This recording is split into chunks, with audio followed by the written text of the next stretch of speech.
I'm Severn Suzuki, speaking for ECHO, the Environmental Children's Organization. We're a group of 12 and 13-year-olds trying to make a difference. Vanessa Setti, Morgan Geisler, Michelle Quigg, and me. We've raised all the money to come here ourselves, to come 5,000 miles to tell you adults you must change your ways. Coming up here today, I have no hidden agenda.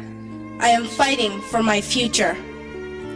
Losing my future is not like losing an election or a few points on the stock market. I am here to speak for all generations to come. I am here to speak on behalf of the starving children around the world whose cries go unheard. I am here to speak for the countless animals dying across this planet because they have nowhere left to go. I am afraid to go out in the sun now because of the holes in our ozone. I am afraid to breathe the air because I don't know what chemicals are in it. I used to go fishing in Vancouver, my home, with my dad, until just a few years ago we found the fish full of cancers. And now we hear of animals and plants going extinct, every day vanishing forever. In my life, I have dreamt of seeing the great herds of wild animals, jungles and rainforests full of birds and butterflies.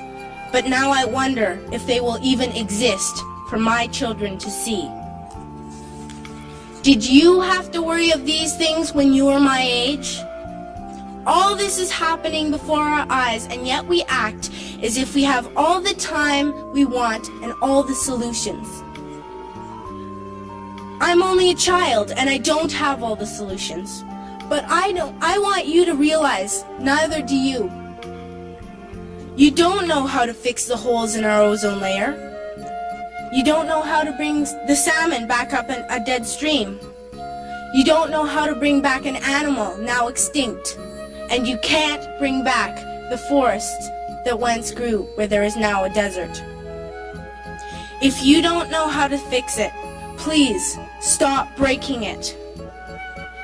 Here, you may be delegates of your government, business people, organizers, reporters, or politicians, but really, your mothers and fathers, sisters and brothers, aunts and uncles, and all of you are someone's child. I'm only a child, yet I know we are all part of a family, 5 billion strong, in fact 30 million species strong, and borders and governments will never change that. I'm only a child, yet I know we are all in this together and should act as one single world towards one single goal. In my anger, I am not blind, and in my fear, I am not afraid of telling the world how I feel. In my country, we make so much waste. We buy and throw away, buy and throw away, buy and throw away, and yet northern countries will not share with the needy. Even when we have more than enough, we are afraid to share. We are afraid to let go of some of our wealth.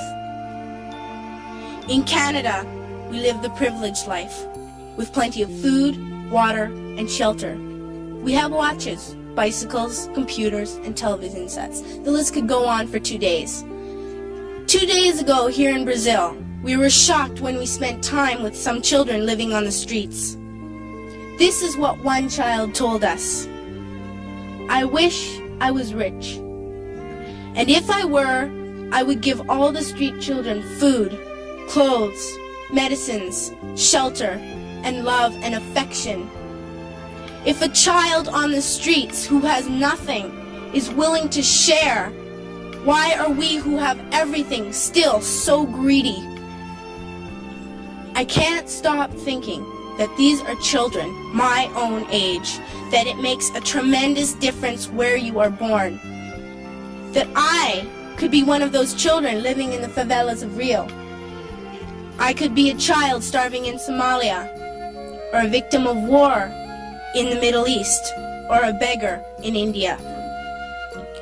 I am only a child, yet I know if all the money spent on war was spent on finding environmental answers, ending poverty, and finding treaties, what a wonderful place this earth would be.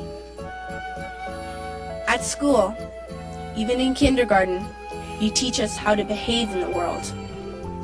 You teach us to not fight with others, to work things out, to respect others, to clean up our mess, not to hurt other creatures, to share, not be greedy. Then why do you go out and do the things you tell us not to do? Do not forget why you are attending these conferences, who you're doing this for. We are your own children. You are deciding what kind of a world we are growing up in.